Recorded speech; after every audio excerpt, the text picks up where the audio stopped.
Ang kwentong ito ay hango sa totoong buhay. Karanasan ito ni Miron. Taong 1967, Malinaw, Laguna.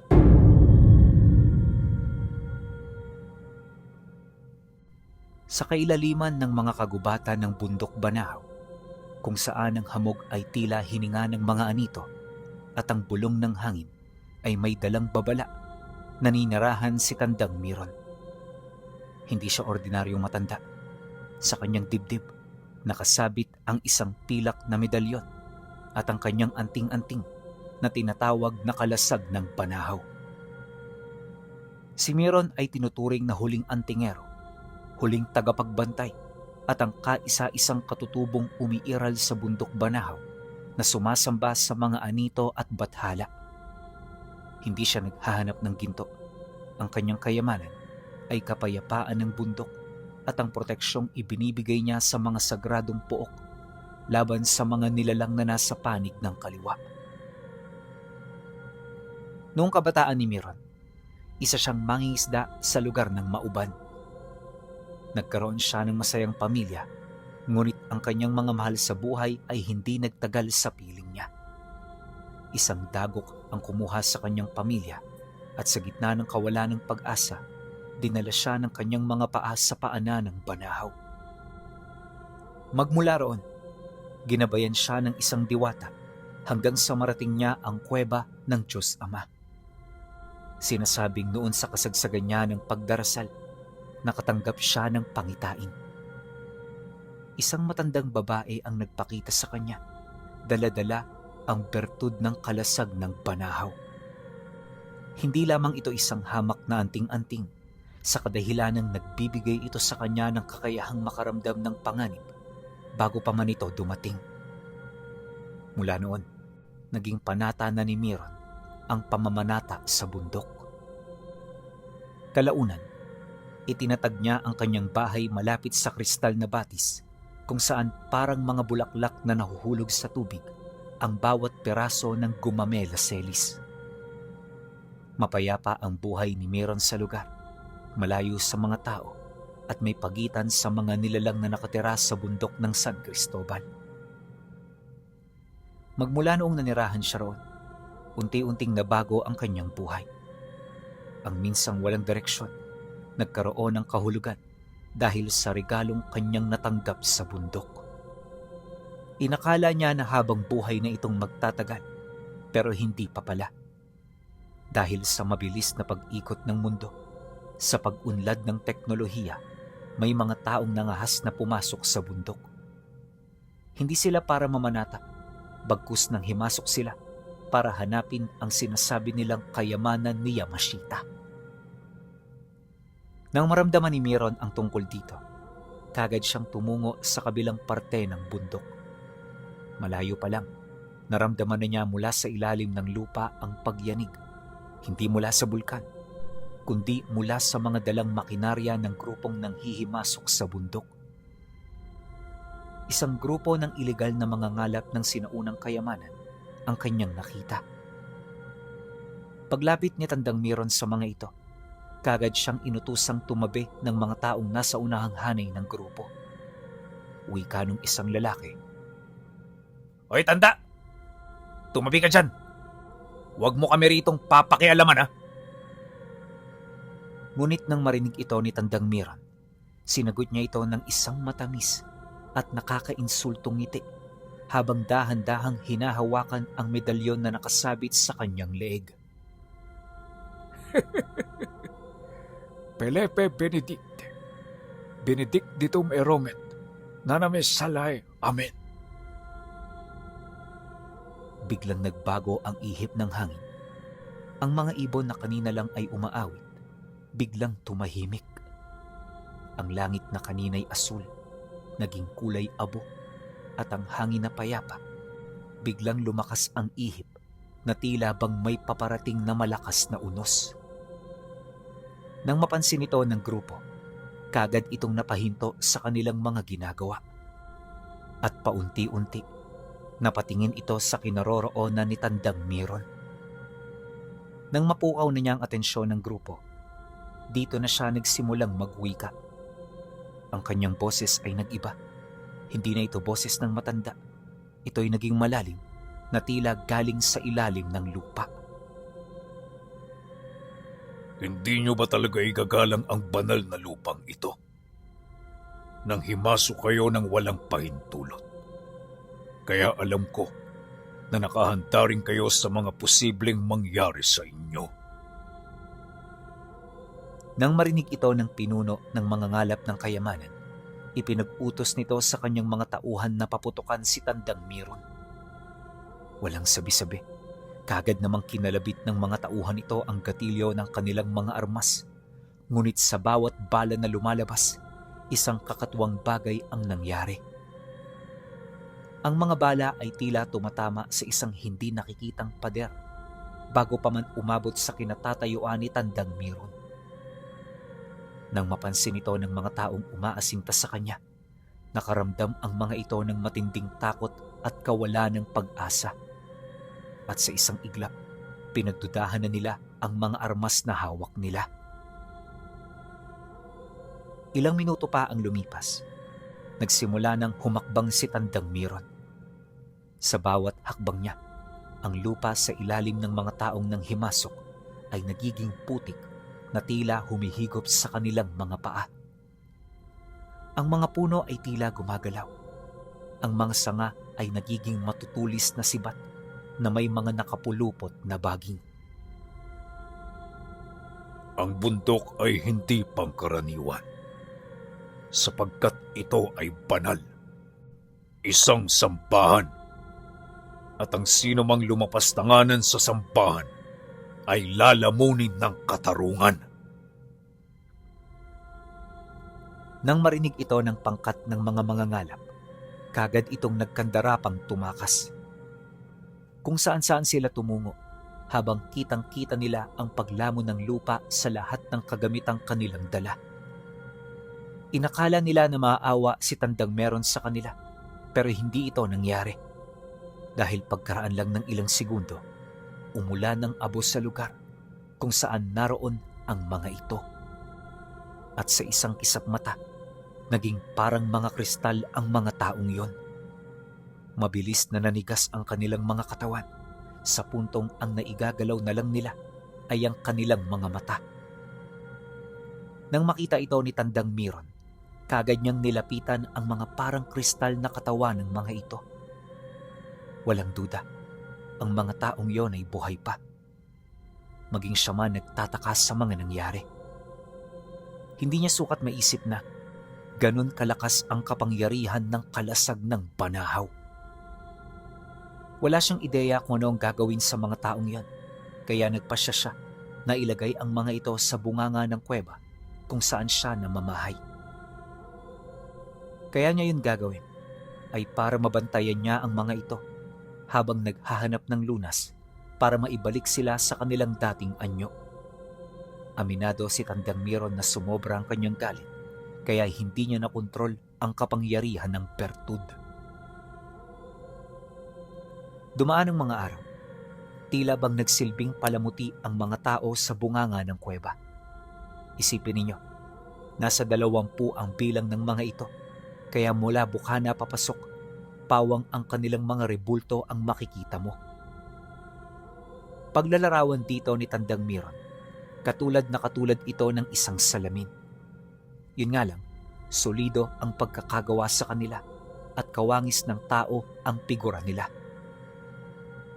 Sa bawat liwanag na dumaraan, sumasabay ang kanilang paningin na parabang lahat ng bagay na gumagalaw ay gusto nilang makita. Wala ring kakayahang makapagsalita ang mga ito, pero nakakaramdam at nakakarinig ito sa bawat salitang sinasabi niya. Nang mapansin ito ni Tandang Miron, nakaramdam siya ng awa. Alam niya na kailangan niyang palayain ang mga ito bago pa man sumapit ang kabilugan ng buwan. At para magawa ito, kailangan niyang kausapin ang matandang babaeng nagbigay sa kanya ng kapangyarihan. Isang gabi, sa madilim at tahimik na parte ng kuweba, nagsimula siyang magdasal. Ilang minuto pa ang lumipas Nagpakita na ang matanda na hinihintay niya. At nang magkatinginan silang dalawa, itinuro nito sa kanya ang mitya ng kandila na kanyang dala at ang kalasag ng banahaw na pagmamay-ari niya. Miron, nagkasala ka. Ang kasalanan ay nangangailangan ng dispensa. Kailangan mong magsakripisyo sa gabing ito para paghandaan ang paparating na panganib sa buhay mo. Alam mo na kung ano ang gagawin. Nang marinig ito ni Tandang Miron, kagad siyang tumango, hudyat ng kanyang pagsang-ayon. Sa isang masikip at madilim na lagusan na sumusukat ng kasalanan ng isang tao, gumapang si Tandang Miron. Dala lamang ang kanyang mitya ng kandila at ang matibay na pananampalataya. Ang bawat gasgas sa kanyang balat ay tila ukit ng kasaysayan. Sa dulo ng kuweba, may isang maliit na altar na bato kung saan ang tubig ay tumutulo mula sa kisame. At ang bawat patak nito ay may tono ng tunog ng isang mahiwagang kampana.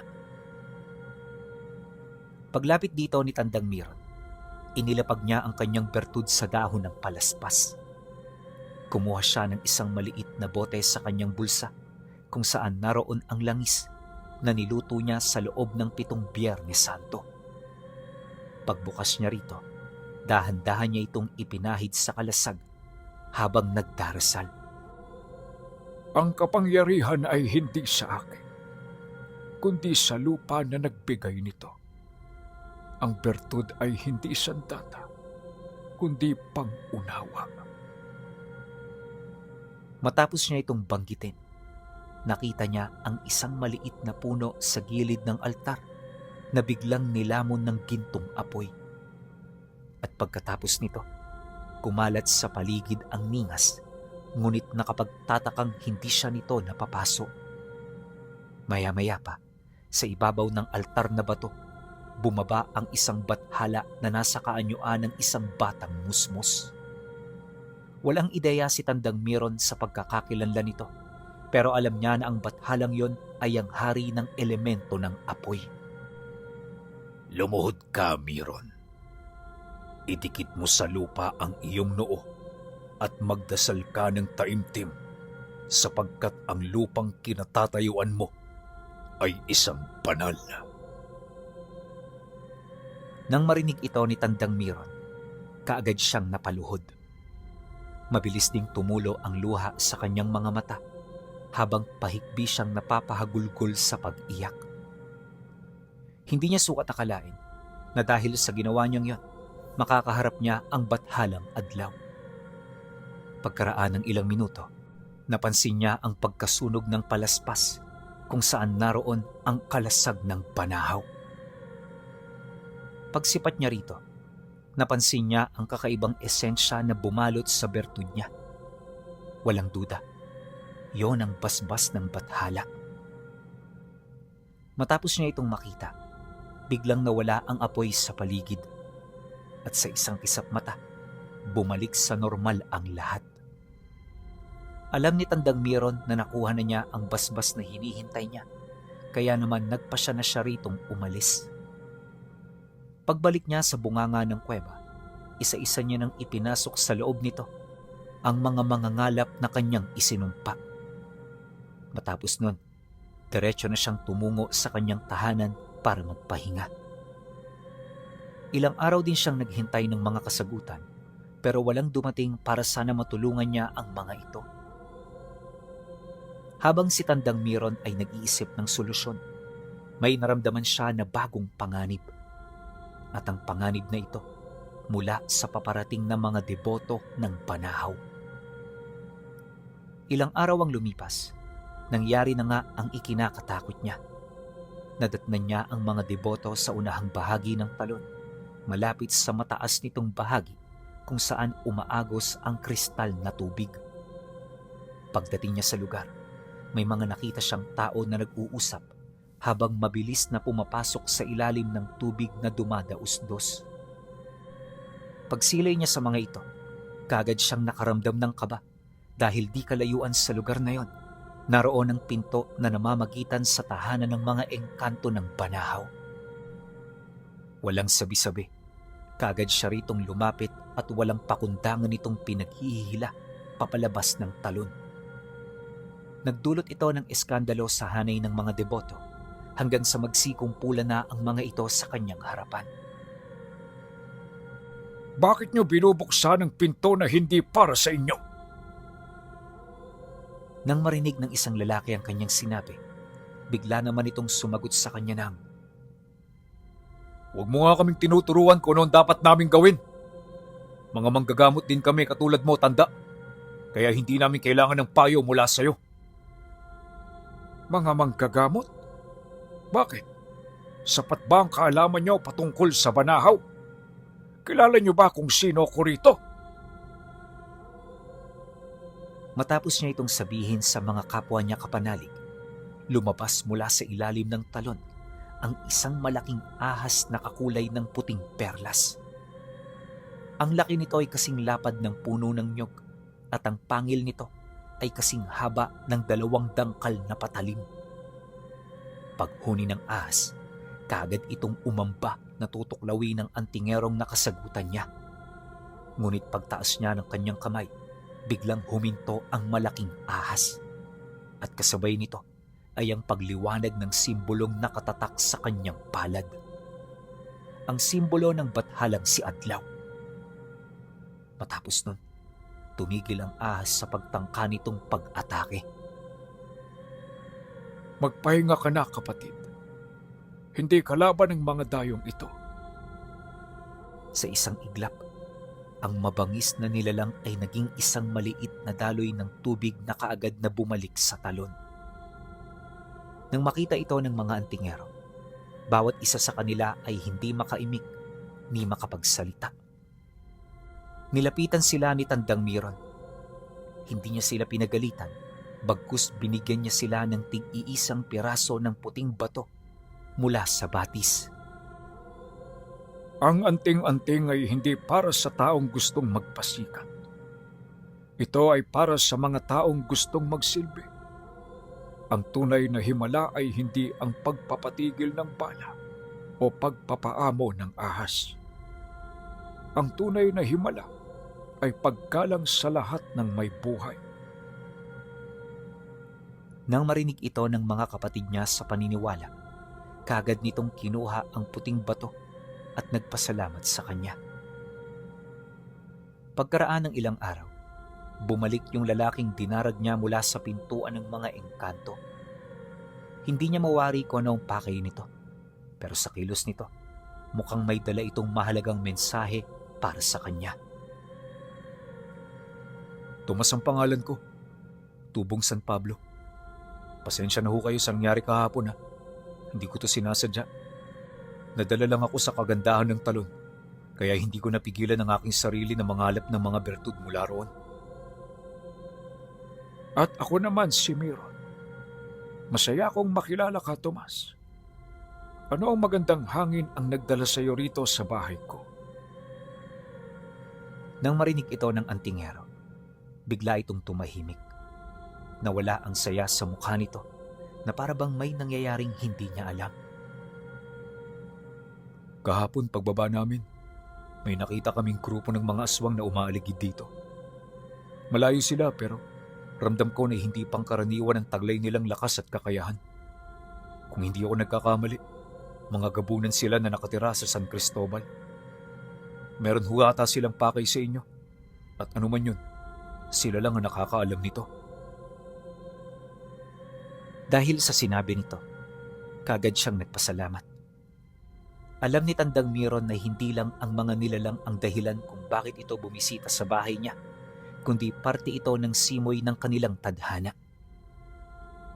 Kaya naman itinuloy niya ang kanilang pag-uusap hanggang sa maibahagi na niya ang tungkol sa mga isinumpa niyang tao na minsang nagtangka sa bundok Banahaw. Nang mapagkatiwalaan niya na itong si Tomas, kagad niya itong dinala sa bunganga ng kuweba. At mula roon, ipinakita niya ang pangkat na isinumpa niya. Sigurado ako na sila ang pakay ng mga gabunan. Wala nang sasarap pa sa karne ng tao na may kadikit ng sumpa mula sa bertud ng kalasag ng panahaw. Malapit na silang makapasok sa lugar ko. Ang tanong ko ngayon, maaari ba kong makahingi ng tulong sa iyo? Nang marinig ito ni Tomas, kagad itong napatahimik. Yun bang, parang nablangko ang isipan nito. Hindi niya mawari kung ano ang isasagot, pero sa pungay ng kanyang mga mata, tila bang yon ang pagkakataon na matagal na niyang ipinagdasal sa buhay niya. Kaya naman ang magkaroon na ito ng lakas ng loob, hindi ito nagdalawang isip na sumagot. Oo, maasahan niyo ang tulong ko, Tandang Miron. Dahil sa sinabi nito, kaya napangisi lang naman ang matanda. Pagkatapos ng kanilang pag-uusap, magkasama na nilang ibinalik sa loob ng bunganga ang mga taong sumailalim sa sumpa ng kalasag. 6 na gabi ang lumipas. Sumapit ang kabilugan ng buwan. Ang bundok Banahaw ay tila nagliliwanag sa sarili nitong enerhiya. Ito ang oras ng pagsasabuhay, gayon din ang panahon ng paglilitis. Para kay Tandang Miron, hindi sapat na suot lang niya ang kanyang medalyon. Kailangan niya itong pakainin ng debosyon, dasal. Yon ay kung hangad niyang mapukaw ang totoo nitong lakas. Sa paglalim ng gabi, sa oras ng kanyang pagdarasal, humuni ang mga gabunan sa kalangitan. Para itong mga salot na bumulusok sa bundok na mabilis na nagkalat ng lagim sa paligid. Bandang 9:00 ng gabi nang magising si Tomas dahil sa kakaibang panaginip at presensyang bumalot sa katawan niya. Paglabas niya sa bahay ni Tandang Miron, nakita niya itong nakatayo. Nag-aalab ang mga kamay habang walang patid sa pagdarasal. Maya-maya pa, nawala ang alab na parabang sumabay sa paghinto ng orasyon ng matanda.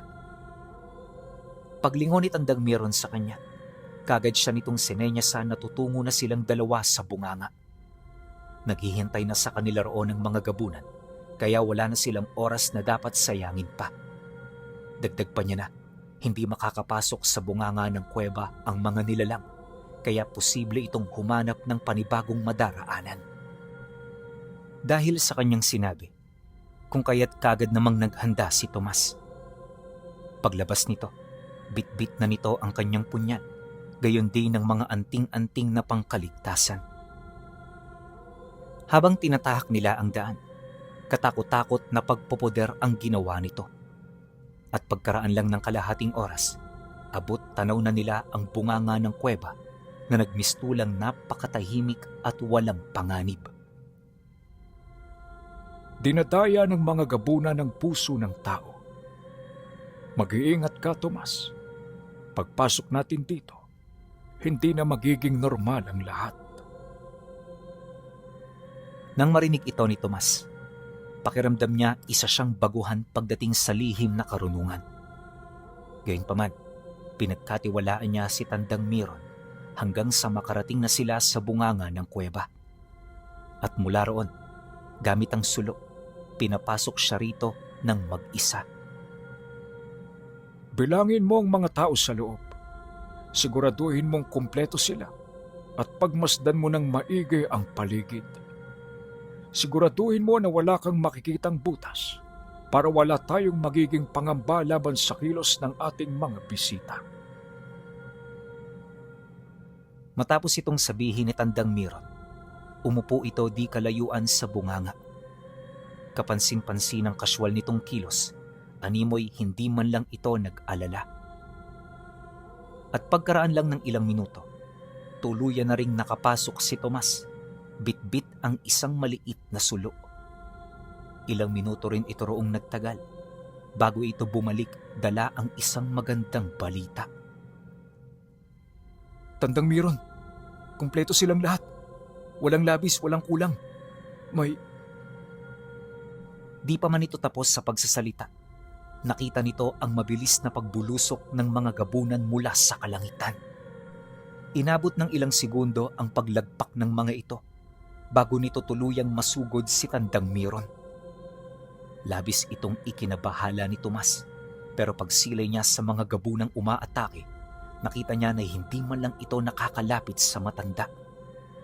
At ang mas nakakagulat pa, kitang-kita niya ang mga nagniningas na alikabok na pilit pumapasok sa katawan ng mga pangahas. Ilang minuto pa ang lumipas, 2 gabunan ang biglang napaatras dahil sa dami ng alikabok na kanilang nalanghap. Sinubukan nilang alisin ito sa kanilang katawan pero hindi ito naging madali. At habang nag-oorasyon sila, mas lalo lang nitong pinapalakas ang ningas ng mga alikabok hanggang sa magmistulan na itong umaalab. Mabilis nitong nilamon ang katawan ng mga nilalang hanggang sa buto na lamang nila ang matira. Dahil sa pangyayari, kagad itong ikinasindak ng mga gabunan. Hindi na sila basta-bastang sumugod kay Tandang Miron dahil alam nila ang posibleng kahihinatnan ng ganong kilos. At sa halip na siya ang unahin ng mga ito, nalipat ang atensyon nito kay Tomas. Walang sabi-sabi, kaagad nila itong sinugod. Nang mapansin ito ni Tandang Miron, hindi ito tumulong. Kaswalang itong pinagmasdan ng kanyang kaibigan na parabang naniniwala siya na sapat ang lakas nito para labanan ang ganoong uri ng nilalang. Subalit hindi ganoon ang nangyari. Di hamak kasi na mas malakas ang mga gabunan sa San Cristobal kumpara sa mga pangkaraniwang gabunan na madalas na nakakaharap ni Tomas sa bayan. Dahil dito kung kaya't nagdulot ito ng matinding dagok. Sa loob ng ilang minutong pakikipaglaban ni Tomas sa mga nilalang, kagad siya nitong natalo sa lahat ng aspeto. At sa puntong yon, wala na siyang ibang inisip kundi ang tumakbo papasok sa bunganga ng kuweba. Ngunit nang masipat ito ni Tandang Miron, kagad niya itong inabisuhan na manatili roon. Huwag kang magpapadaig sa takot, Tomas. Mas malakas ka ng di hamak sa mga yan. Ang kailangan mo lang, maniwala. Kunin mo ang batong ibinigay ko sa iyo dahil yan ang magliligtas sa iyo. Pagkasambit niya ng mga katagang yan, kagad naman itong kinuha ni Tomas. Paghawak niya rito, mula sa karimlan, lumabas ang puting ahas. Kaagad nitong sinakmal ang mga gabunang umaatake sa kanya hanggang sa madarag na ito ng nilalang patungo sa kakahuyan. Matapos ang pangyayari, dito na nagsimulang magpakita ang iba pang mga engkanto na nakatira sa likod ng pintuan ng talon. Ang mga ito ang nakipaglaban sa mga gabunan ng San Cristobal hanggang sa mapilitan ng tumakas ang natitira nitong kasamang may malubhang pinsala sa katawan. Pagtahimik ng paligid, nakita ni Tomas si Tandang Miron na nakaupo, payapang pinagmamasdan ang magandang kapaligiran. Matapos nun, kagad na lumapit si Tomas dito para sabayan ito sa pagpapahinga. Dumaan ang mga araw, hindi na umalis si Tomas sa bahay niya. Opisyal na rin niya itong naging disipulo, ngunit kailangan pa nitong dumaan ng matinding pagsasanay para mapatunayan ang kanyang sarili. Isang gabi, habang natutulog itong si Tomas, hindi niya namalayan na naglalakad na palayo ng tulog. Pagmulat ng mga mata nito, nagulat ito nang dalhin siya ng kanyang mga paa patungo sa pinto ng kalangitan. Isa itong natural na formasyon ng mga bato kung saan makikita lamang sa tuktok ng bundok Banahaw. Sa wakas, Tomas, dumating ka rin. Ang bundok ay nangangailangan ng bagong mata. Ang aking lakas ay unti-unti nang bumabalik sa lupa. Hangad ko na sa susunod na henerasyon, ikaw ang magiging tagapagmana ng lahat ng ito. Pero bago mo ito makuha, kailangan mong dumating sa matinding hirap. Kailangan mong patunayan ang iyong sarili at kailangan mong kumuha ng sarili mong bertud.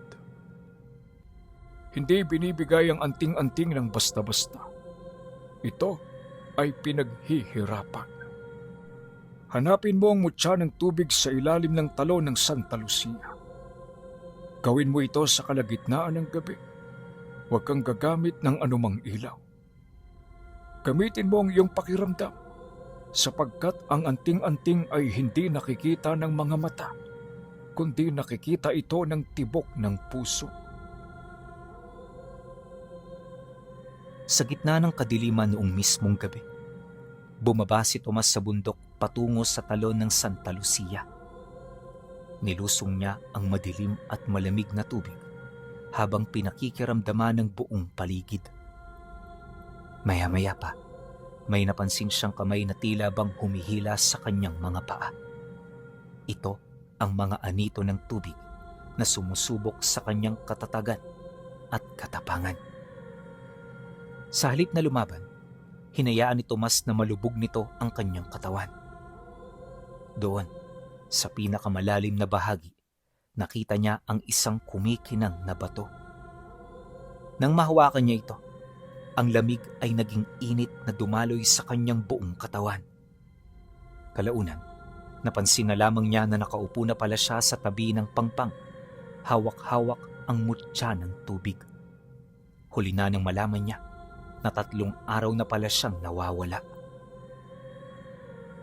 Pagbalik niya sa bahay ni Tandang Miron, nakita niya itong nakaupo, matyagang naghihintay sa kanyang pagbalik. Pagpang-abot ng kanilang tingin, basta na lang itong lumapit at yumakap sa kanya. Tomas, ipinagmamalaki kita. Matapos ang kanilang naging pag-uusap, dito na nagsimula ang magandang samahan sa pagitan ng dalawa. At sa paglipas ng mga taon, walang hanggan ang naging pagturo ni Tandang Miron sa kanyang disipulo. Natigil lang ito nung maibigay na ni Tandang Miron sa kanya ang lahat ng kanyang kailangan. Ang bawat salita ay may timbang. Kapag binigkas mo ang orasyong ito, hindi mo lang ito sinasabi. Kailangan mo itong panindigan. Ito ang payo ni Tandang Miron na habang buhay na tumatak sa isipan ni Tomas. Kalaunan, si Tandang Miron ay tuluyan na ring nagretiro. Bagaman bumaba na ito sa pwesto, aminado si Tomas na hindi pa tapos ang kaguluhan sa bundok Banahaw. Dahil nung umalis na sa pwesto ang kanyang maestro, tsaka niya nalaman ang tungkol sa katunggali nito na matagal nang naghahangad ng bertud ng kalasag ng Banahaw. At ang taong yon ang nagsisilbing mortal nitong kaaway. Ilang buwan din itong hinanap ni Tomas hanggang sa matagpuan niya ito sa karatig bayan ng San Pablo. Saksi siya kung gaano kalalim ang kapangyarihan nito sa puntong nakakagawa na ito ng mga milagro. Pag-uwi niya ng Banahaw, inilahad niya kay Tandang Miron ang kanyang mga nasilayan at nalaman. Nang marinig nito ang kanyang sinabi, katakot-takot na babala ang mga narinig niya. Demonyo yang si Rino, Tomas, kaya mag-iingat ka. Sa ngayon, hindi ka pa handa. Ngunit darating ang araw na malalagpasan mo ang aking kapangyarihan at ganun din ang kapangyarihan ng aking kaaway. Manalig ka, magpatuloy ka sa pagsasanay at paghandaan mo ang bawat araw. Nang marinig ito ni Tomas, hindi na niya pinagtuunan ng pansin ng banta na dala mula sa mortal nitong kaaway. Dumaan ang mga taon, nabalitaan na lamang ni Tomas na napaslang si Rino ng isang babaylan na naninirahan sa Rosario. Nang malaman niya ang tungkol dito, hindi niya halos mawari ang kapanatagan na kanyang naramdaman. Batid niya sa pagkamatay ni Rino, magiging 100% ligtas na siya. Pero ang hindi mawala-wala sa isip niya ay kung babalik ba yung mga gabunan ng San Cristobal na lumaban sa kalasag ng bundok ng Banahaw.